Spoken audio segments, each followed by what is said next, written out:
Olá, meus amigos.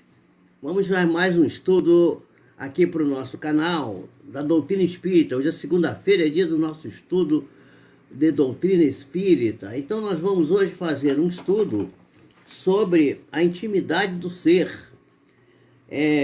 O que significa isso? Significa nós avaliarmos bem as coisas que vão dentro de nós. Nós costumamos muito gostar de viajar. E a gente está muito sem viajar agora, né? Porque agora não está dando para viajar. Mas a gente devia sempre fazer também uma viagem para dentro de nós. E atualmente, como a gente não pode viajar para fora, para outros lugares, a gente pode perfeitamente viajar para dentro. Então essa é a ideia do estudo de hoje. Nós vamos ver que no livro Fonte Viva, o nosso querido, no livro Vinha de Luz, o nosso querido guia espiritual Emmanuel, guia do nosso amado Chico Xavier, de memória bastante saudosa, não é? Já partiu para o plano espiritual há mais de 10 anos, mas está sempre lembrado. É uma figura que está sempre... Ele está vivo, mas cada vez mais vivo também na nossa mente, porque o trabalho que ele deixou é fantástico. Então, nesse livro, Vinha de Luz, a lição 89 fala da intimidade do ser. E a passagem do Evangelho está nas epístolas de Paulo, em Colossenses 3:12, quando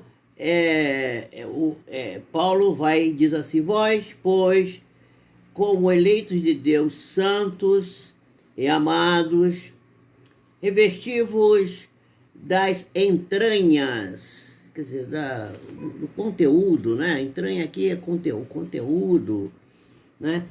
De misericórdia, de benignidade, de humildade, de mansidão e longanimidade. Longanimidade, para quem não sabe, é aquele atributo que nos dá bondade, compreensão, entendimento, né? Aquela pessoa que sempre está entendendo as coisas. Então é longanimidade. Então vamos repetir. Vós, pois, como eleitos de Deus, santos, amados, revesti-vos das entranhas da misericórdia, de benignidade, humildade, mansidão, longanimidade. Paulo, Colossenses, capítulo 3, versículo 12. Então, Emmanuel vai dizer assim, que indubitavelmente, quer dizer, sem dúvida alguma, né, não basta apreciar os sentimentos sublimes que o cristianismo nos inspira. É indispensável que nós nos revistamos, não é, desses ensinamentos, que nós possamos realmente vivenciar esses ensinamentos. O apóstolo não está se referindo a raciocínio, ele fala, sim, de profundidades, quer dizer, das coisas profundas, do eu, lá da nossa profundidade mais profunda, digamos assim. O problema, então, não é de pura cerebração, é de intimidade do ser. A intimidade do ser é que é importante. Alguém que possua um roteiro certo do caminho a seguir entre multidões que desconhecem esse caminho, é naturalmente escolhido, né, para administrar a orientação. Bom, você conhece o caminho, você guia a gente que a gente não conhece o caminho. Então, detendo tão copiosa bagagem de conhecimentos acerca da eternidade, por que o cristão detém uma copiosa bagagem de conhecimentos da eternidade? Porque quem já estudou 15 minutos do Evangelho de Jesus já conhece tudo sobre a questão da eternidade. É só ter um pouquinho ouvido de ouvir, olhos de ver, né? E um pouco de atenção, prestar atenção. Então, o cristão legítimo é pessoa indicada para proteger os interesses espirituais dos seus companheiros, dos seus irmãos de jornada, aquele que caminha junto na nossa carreira de evolução. No entanto, é preciso encarecer o testemunho, que não se limita à fraseologia brilhante. Quer dizer, não adianta a pessoa falar bonito, pregar bonito. Eu conheço, cita os versículos com precisão do livro santo, mas na hora de praticar, na hora de perdoar, de entender, de compreender, de ajudar, de cooperar, de participar, ele foge do caminho, não é?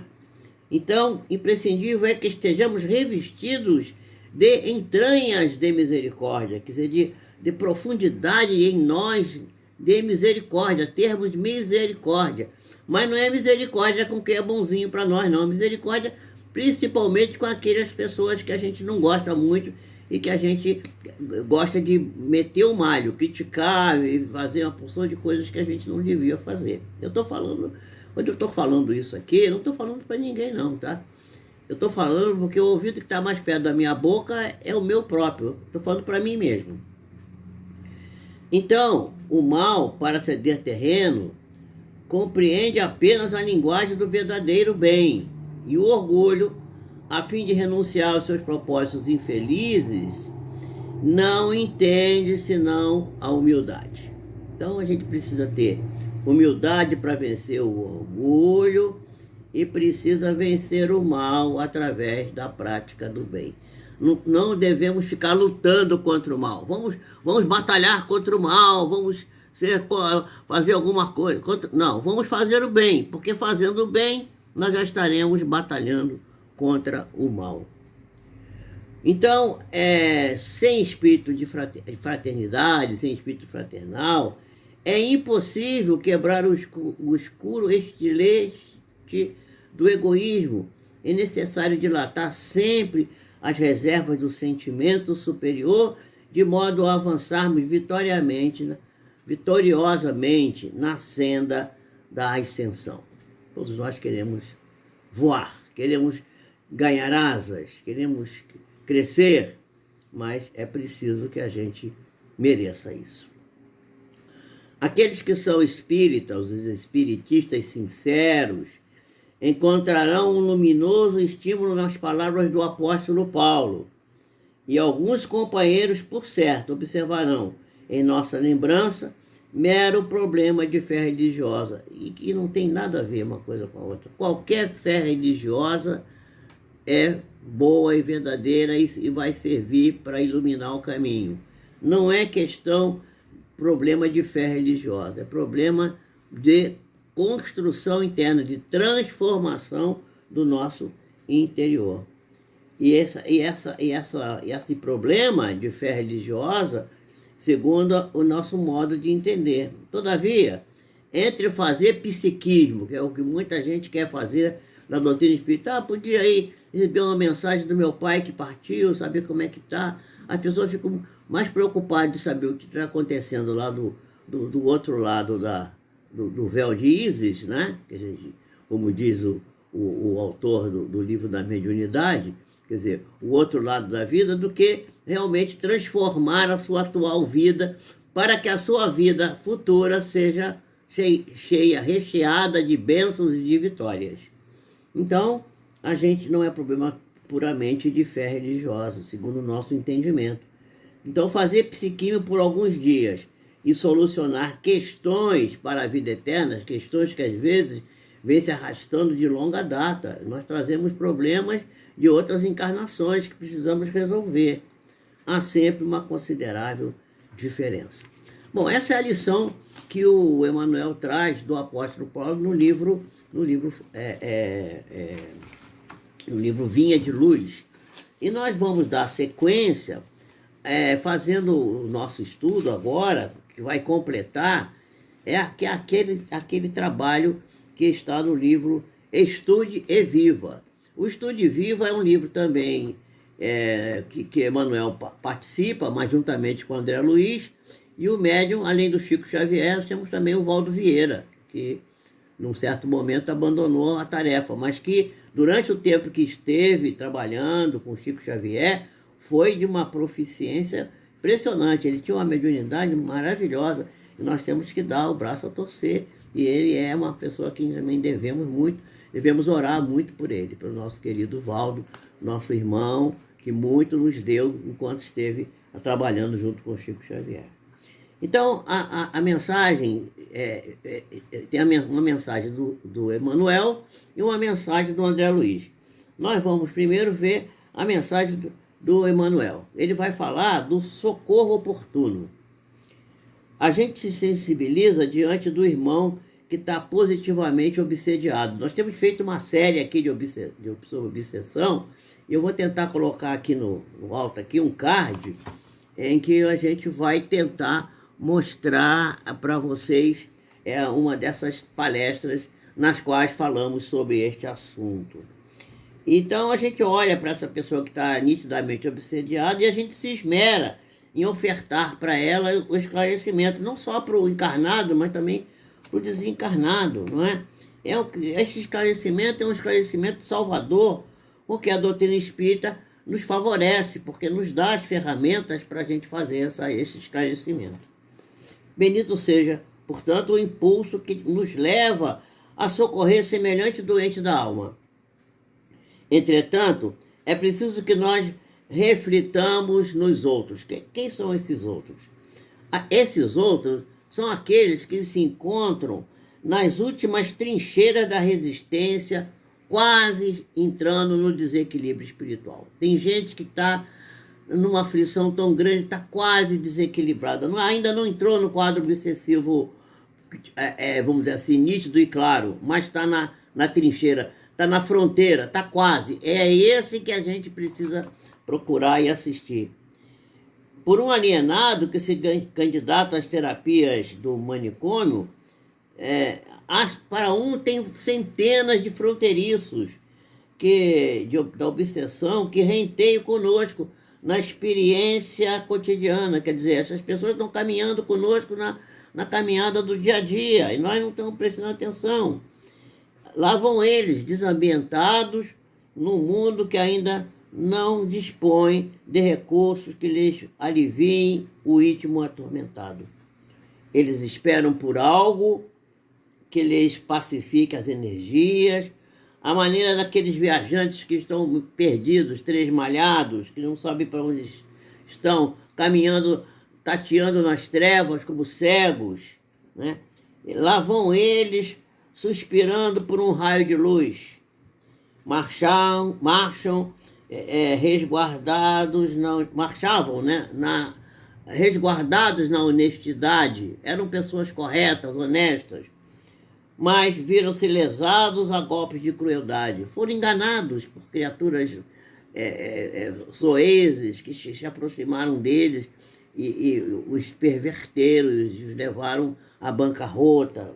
Há muitos casos desses por aí. A gente toda hora está encontrando com essas criaturas.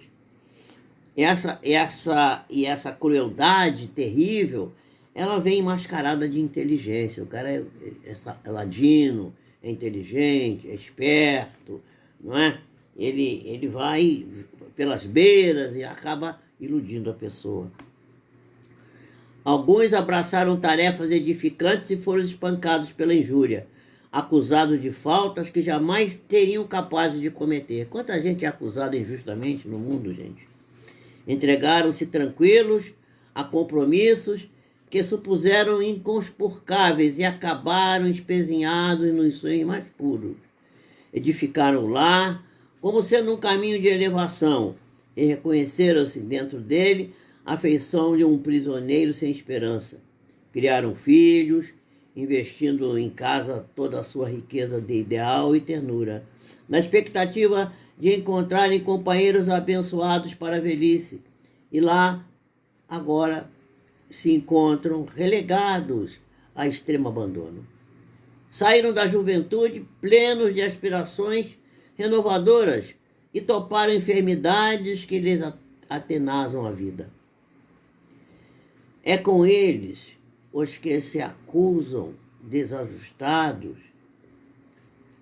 temos ainda aqueles que vieram do berço em aflição e penúria, os que reencarnaram com doenças que trouxeram das encarnações anteriores. aqueles que estão que se emaranharam em labirintos de tédio por demasia de conforto. Gente, o conforto excessivo é uma tragédia na vida de uma pessoa e leva ela para o descaminho, o desalinho. É preciso que a gente preste bem atenção. A gente sempre busca bastante conforto, mas não sei se isso é realmente uma coisa que seja benéfica. Bom, e aí eles vão esmorecendo nas responsabilidades que esposaram e ainda há aqueles que carregam no corpo dolorosas inibições. Lembra-te deles, meu irmão, os quase loucos de sofrimento, e procura trabalhar para que a doutrina espírita lhe estenda socorro oportuno.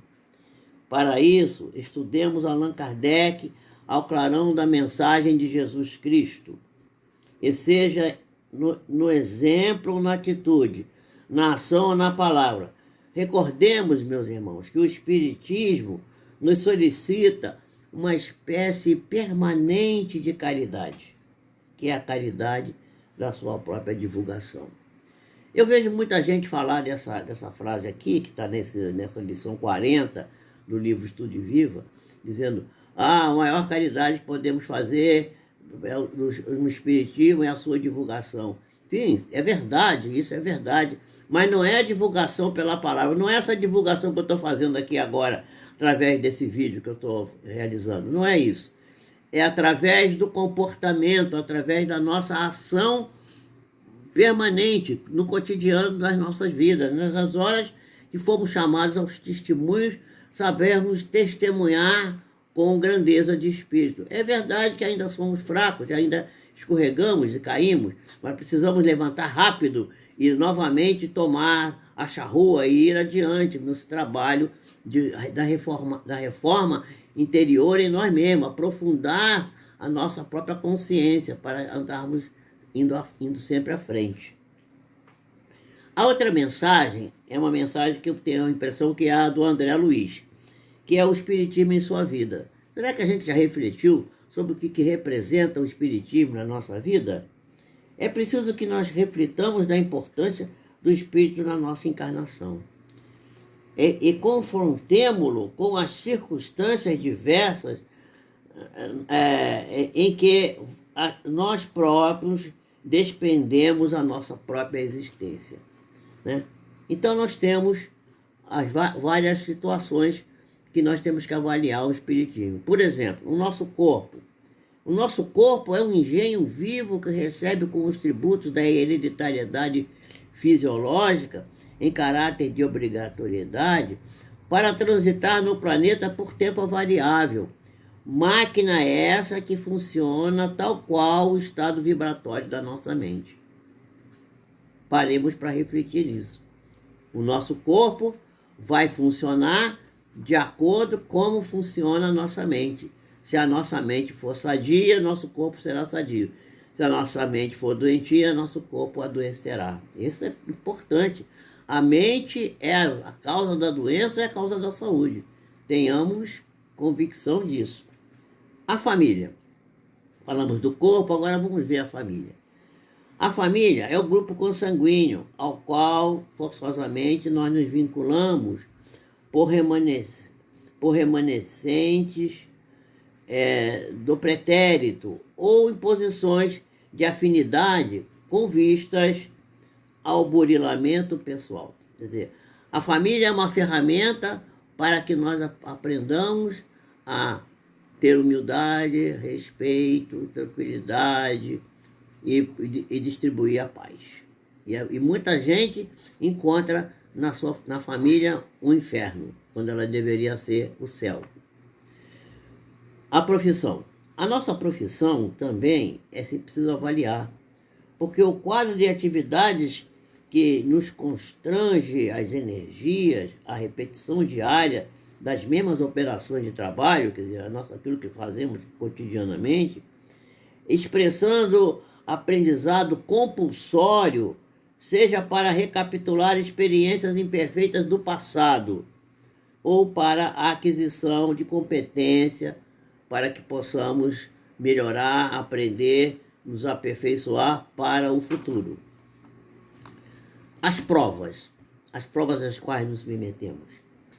As provas são lições retardadas que nós mesmos acumulamos no caminho, através dos erros, dos nossos equívocos, né? Dos erros das nossas ações impensadas, ou mesmo conscientes, em vidas transatas, em reencarnações transatas, e que somos compelidos agora a rememorar e reaprender.